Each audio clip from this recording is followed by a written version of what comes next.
ख़वातीन के ख़िलाफ़ जो भी प्रैक्टिसेस हमारे माशरे में होती हैं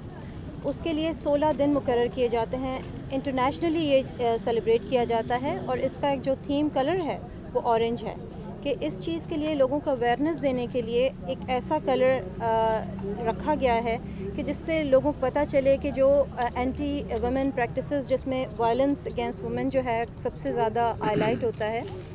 उसको लेकर ये थीम क्रिएट किया गया है इंटरनेशनली और इसको हम भी अब मना रहे हैं। प्रोग्राम अपना 25 को, ताकि इसको ज़रूर पूरा करूँगी, उसके लिए कोशिशें करूँगी। को सारों को यूनाइट होना है और हमें एक बुक ख़वातीन हैं वो जब वर्क प्लेसेस पे आती हैं तो they face harassment issue at work place, they face harassment eight public places. तो इस तरह के बहुत सारे मसाइल का उन्हें हर दिन हर जगह हर मोड़ पर सामना रहता है, लेकिन इसके बावजूद ख़वातीन बाहिम्मत हैं और वो बाहर निकलती हैं और काम करती हैं।